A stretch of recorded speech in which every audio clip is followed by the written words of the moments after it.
He's gonna be donkey to 2 fucking 4-year-old. The sweatshirt he's wearing is from 40. He's bigger than the high chair. He can sit in a regular chair and still be fine. I don't know how this happened. Like, I don't understand. So, is your wife bad? No. I mean, I guess he just tapped some deep, like, liking. Yep. Half of his words are so it doesn't like he speaks. I love to have, like, talk about the weather.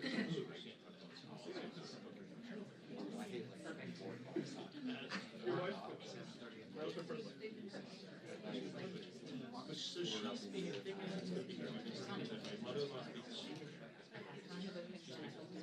so it's not specific words, but he knows the moon. His shoulder says the 40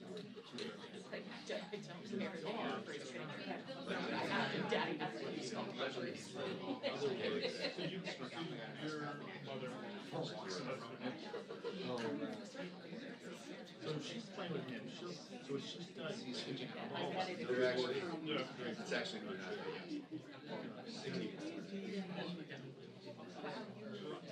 For 2 years. Yeah, we did 2 years.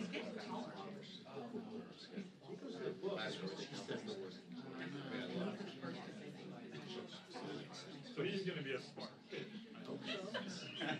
And incredible. He just that'd be great. He's great. Put a basketball in his mouth. He has a soccer ball in his mouth. So we use the rule in basketball, but keep the ball so they want to switch it, whether a teacher goes around. So we have to hold the rules when he's with credit. And then you guys Excuse me. five different stories. And what about the video? Is that because who says the soccer players and there were 2 cameras?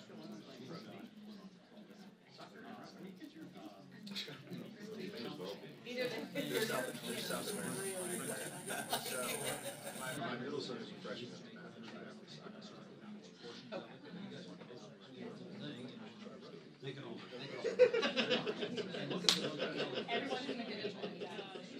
I have to write it down. God, that's great. But he goes, Yeah. You know, Yes.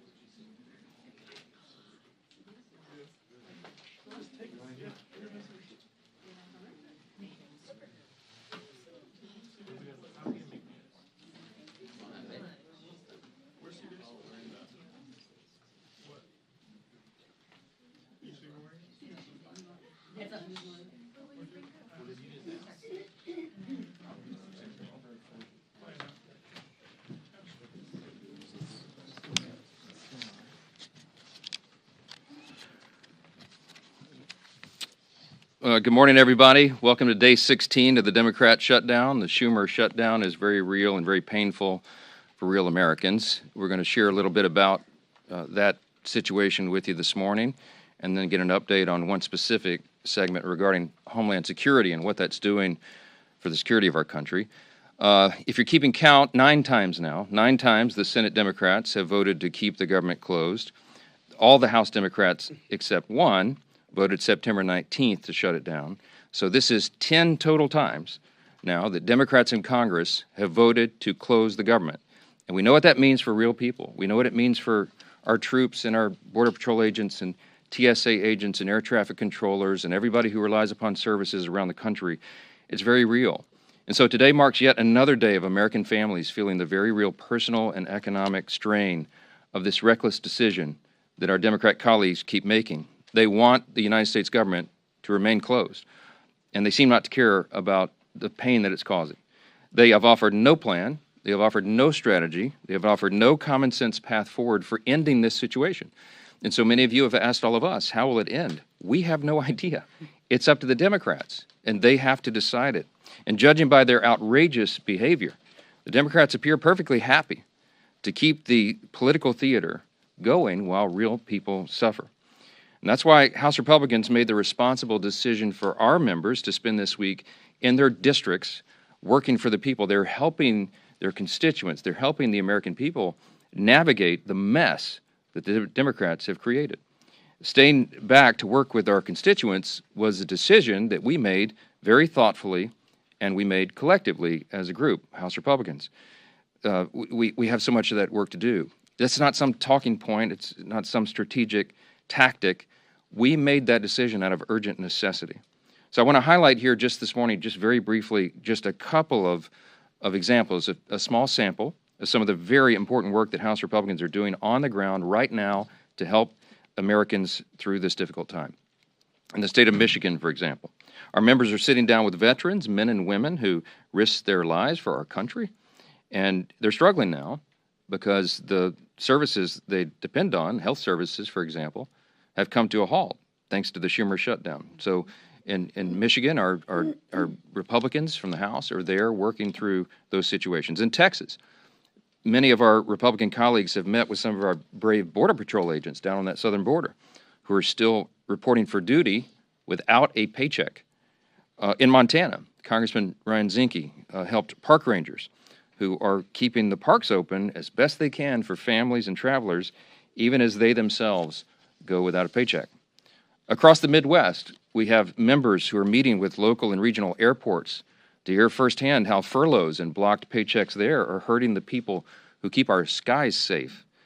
Really important stuff. In rural communities around the country, Republicans are working hand in hand with their local hospitals to make sure that the $50 billion rural hospital fund that Republicans got signed into law in July 4th is accessed. It reaches the people who need it. And they're doing that work while the Democrats are demanding to kill that essential fund that is in their counterproposal for the CR, one of the many outrageous things they've claimed they want to do. And everywhere across America right now, we're helping small business owners and farmers and ranchers and service coordinators navigate frozen loans and delayed emergency funds and growing uncertainty about how to keep serving their communities. So all across the country, Republicans are dealing with the very real and painful consequences facing real Americans. Now, that's happening on the Republican side. And what's happening on the Democrat side? You can see it for yourself. Compare what I just told you with what they're doing. Look at their own behavior. Look at their actions. Don't listen to the words that people are saying. Look at what they're doing. Chuck Schumer and Democrats over the last 10 days, here's a small sample of their activity, okay? We've seen performative stunts and TikToks and photo shoots across every inch of this Capitol. We've seen Democrats actually toast themselves on the balcony of the DCCC last night, while their colleagues voted in the Senate to keep the government closed for the 10th time. We've seen not one but two failed publicity stunts right outside my own office, the latest of which ended in a congresswoman storming the entrance and berating a Capitol police officer who, by the way, is protecting her without pay. And last night, we even saw, I didn't see it, many of you saw it, CNN host the first socialist town hall where Bernie Sanders and AOC said the quiet parts out loud. They don't know what they want to end the shutdown. They couldn't provide a single viable solution for the mess that they themselves have gleefully created. And by the way, those are the real leaders of the Democrat Party. We all know it, AOC and Bernie. Good luck with that. And amid all that, Chuck Schumer is actually bragging that every day gets better for his party. As you know, that is his words, not ours. All this would be laughable if it didn't come at the cost of American families, and it really is deadly serious. If it were up to Republicans alone, we would not be in this mess. We'd be up here negotiating and debating openly and transparently on the issues impacting Americans' lives. But as I've said repeatedly, Democrats slammed the brakes on legislative business when they decided to shut down the government for their partisan political purposes. The progress we made on appropriations and the conversations that were underway on the COVID-era Obamacare subsidies and all those issues, all that sits at a standstill until Democrats reopen the government. As soon as 5 Senate Democrats come to their senses and break ranks and turn the lights back on, House Republicans are anxious to get back to legislative session and to pick up our unfinished business. We have a lot yet to do. Until then, I'll continue to share the facts from this podium every morning to try to get this message directly to the American people. Republicans will continue serving on the job in our communities on behalf of the American people that we represent. I'm going to conclude this morning by saying this again. There's an incredible contrast right now between the two parties that could not be more clear.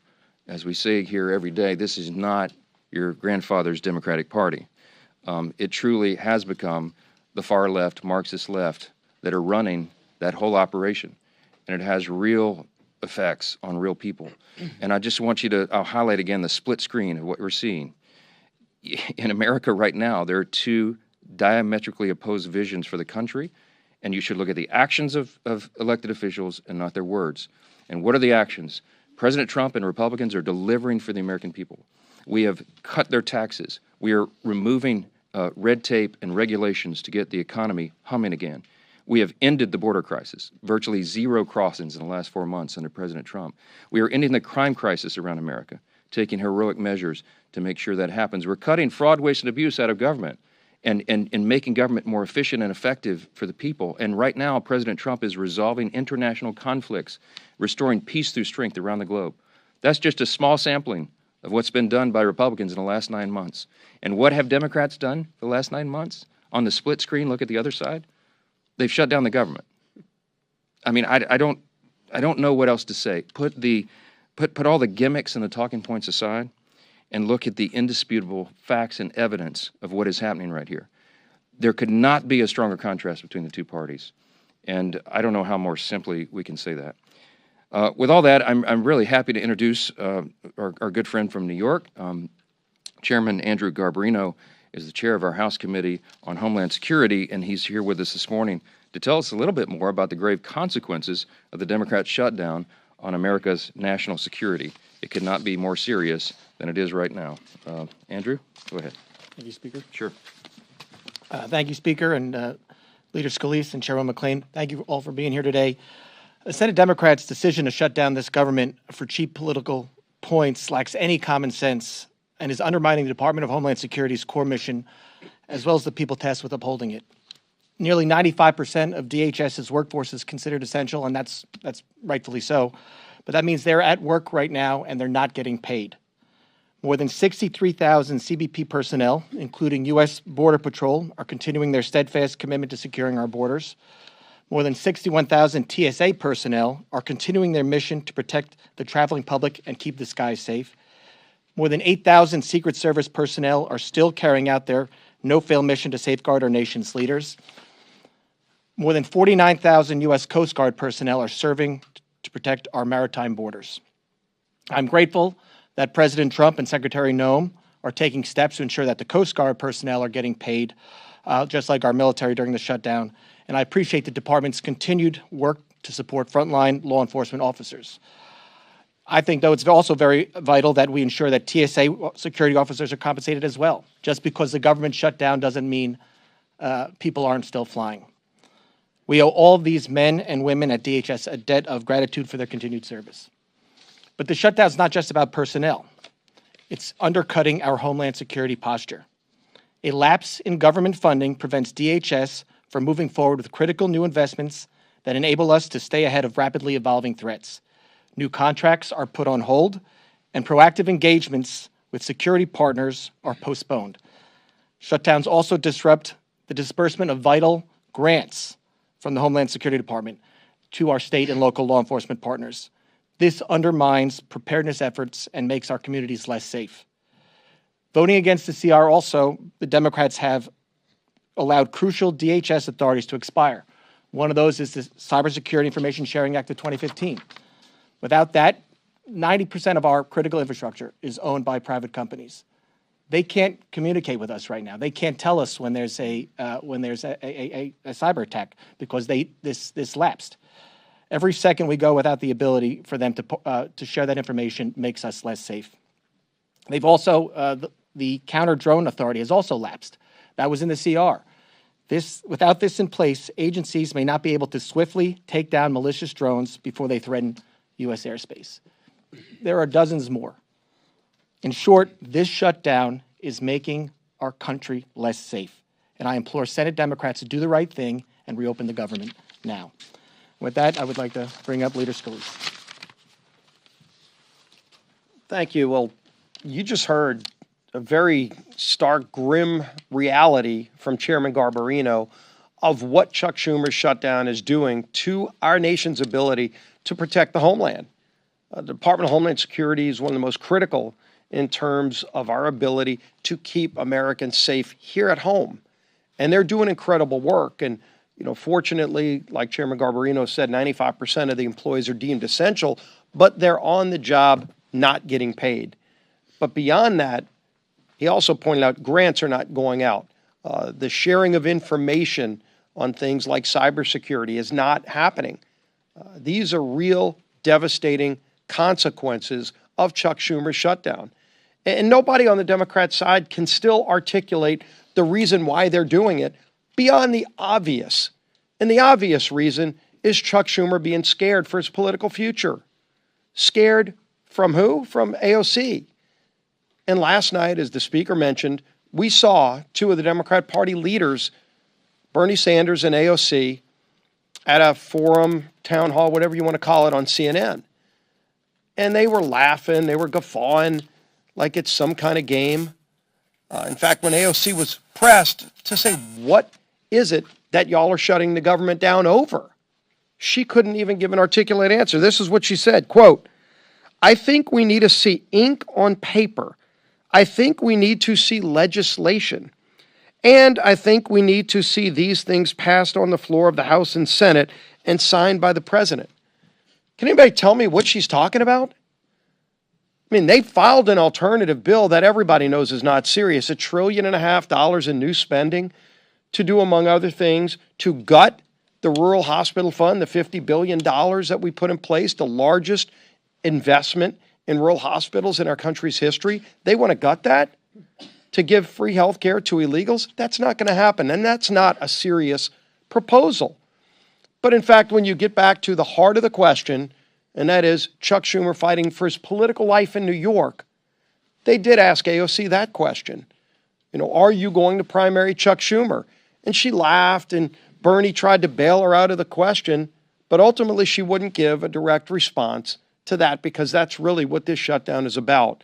Is Chuck Schumer afraid of the AOC wing of the party primarying and beating him in New York? And so he's just concerned about his political future, and he's willing to jeopardize the lives of the American people, to jeopardize our homeland security abilities that Chairman Garbarino talked about. These are serious consequences to real people, men and women in uniform, our federal workers that are not getting paid.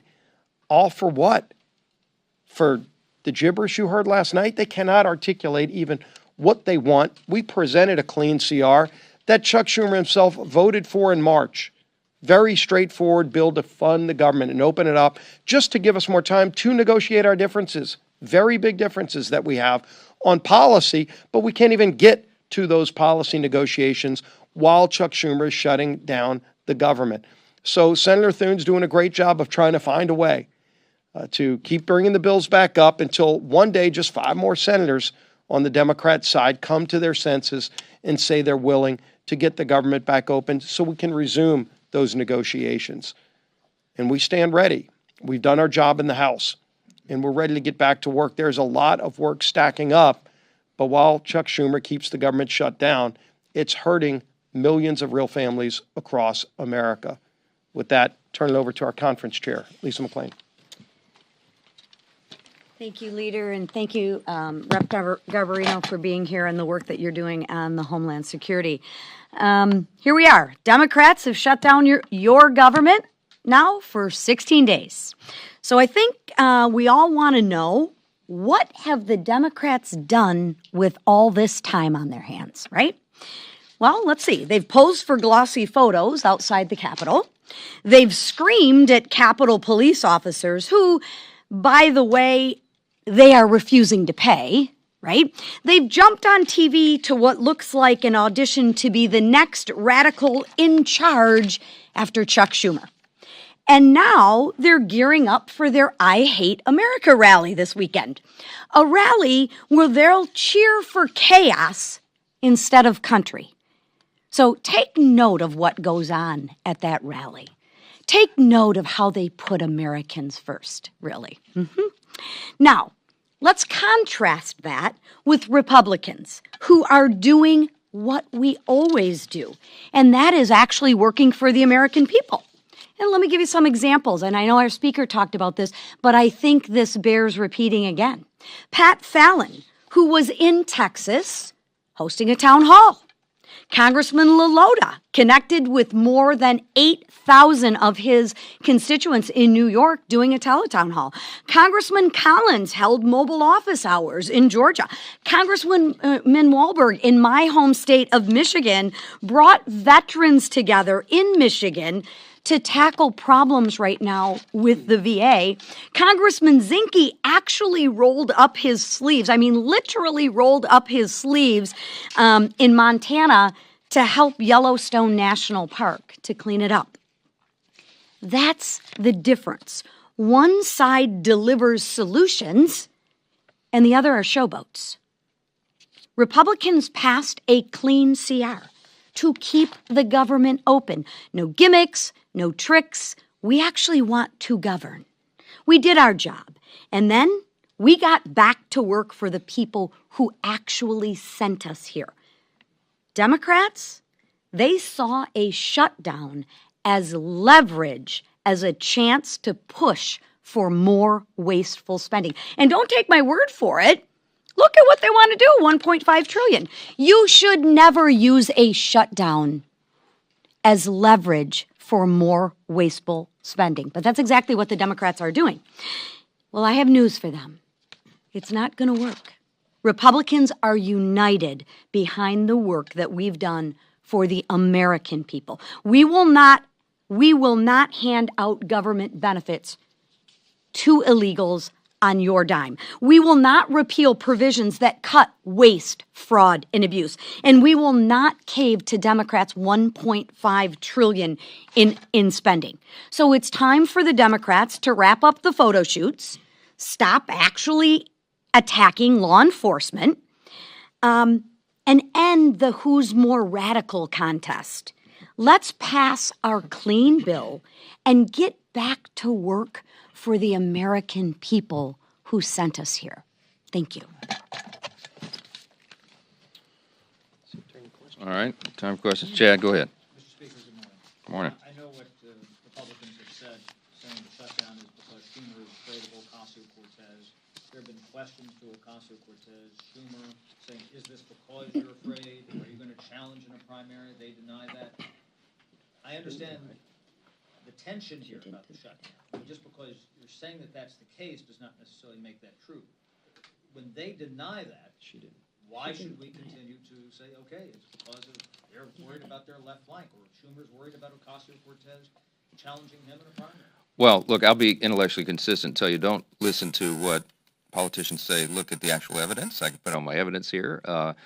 First, Exhibit A is what AOC actually said last night. She did not disclaim that she was running against Schumer, and there's a lot to talk about that. You don't have to take my word for it. Most of you have written about that. But then also look at the evidence. Exhibit B would be what happened in March. And when we began all this, and I think at the first or second day of the shutdown, I brought you a magazine cover that I had on a big stack on my desk, the Washington Examiner, and it was a cartoon depiction of Chuck Schumer leaving the Senate with a box with all his belongings as if he'd been fired, and he had this shameful look on his face, and all the House Democrats were drawn behind him, screaming at him, holding up signs saying he was a traitor, etc. And that's the abuse he took from the far left corners of the base after he did the right and responsible thing, by his own words, not mine, the right and responsible thing to pass the continuing resolution in March. We have the identical product on the table today. What has changed? Don't take our word for it. Just go look. The only explanation for this is that Chuck Schumer does not want to face the heat and the scrutiny and the abuse that he took in March for doing the right, responsible thing by the far left voices in his party. When Bernie and AOC get the full stage for a CNN the first socialist town hall. I hope they're proud of themselves. They are the voices of the party. I mean, they are. Look, Mamdani is on path, shockingly, sadly, frighteningly, to become the elected mayor of the largest city in America, the once cradle of capitalism.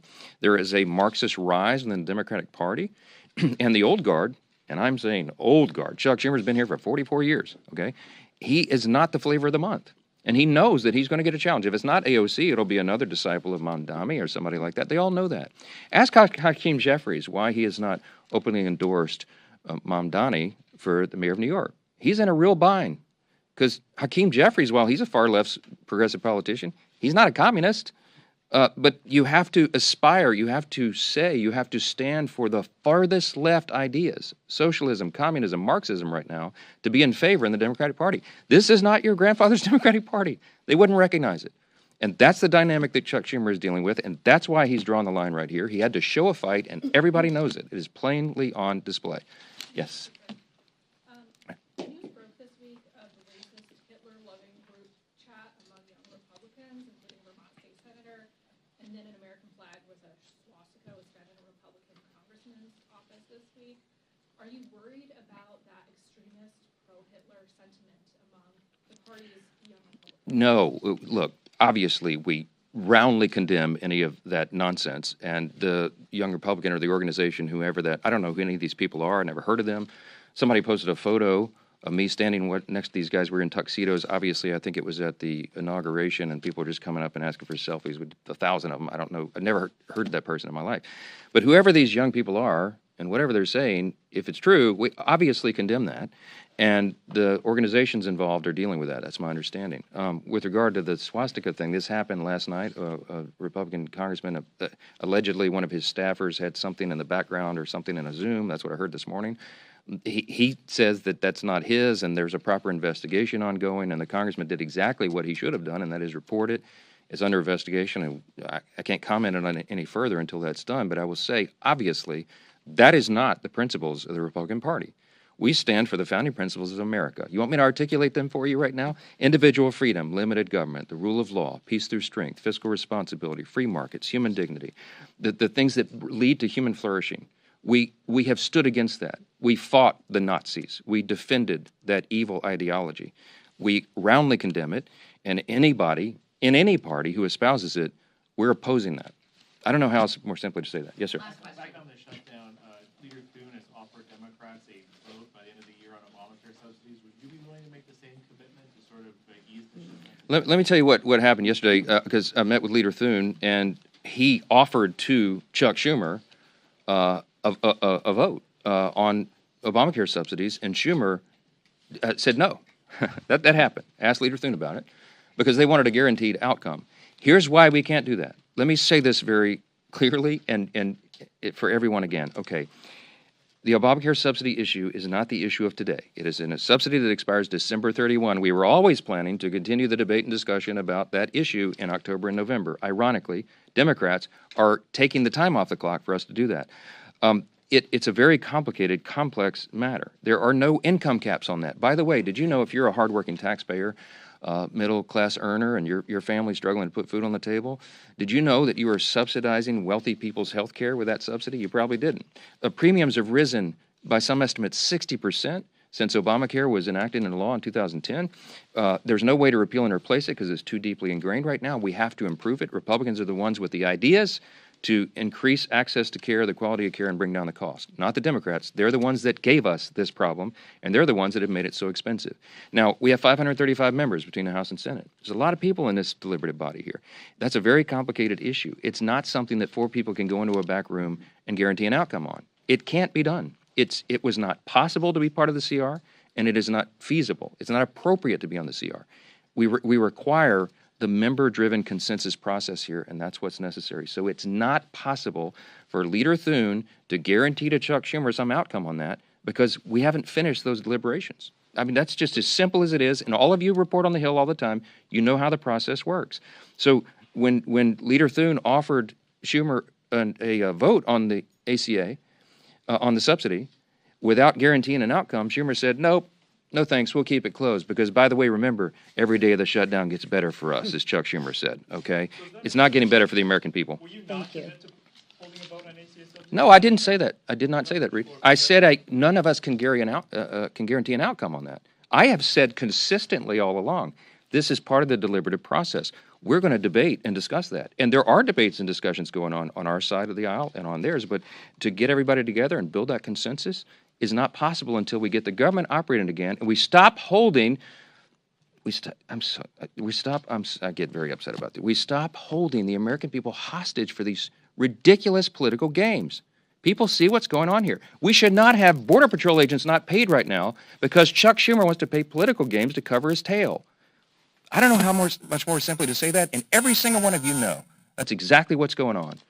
I don't like being mad, Mike. I want to be happy, Mike. I want to be the happy warrior, but I am so upset about this. God bless America. We're done. Thanks.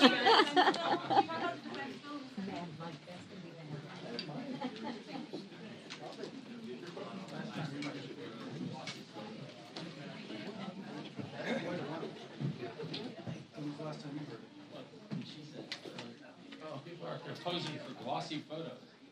I don't think so. I'll just have a glossy file. You're going to name that in the archive? Yeah, what's up, glossy? It was funny.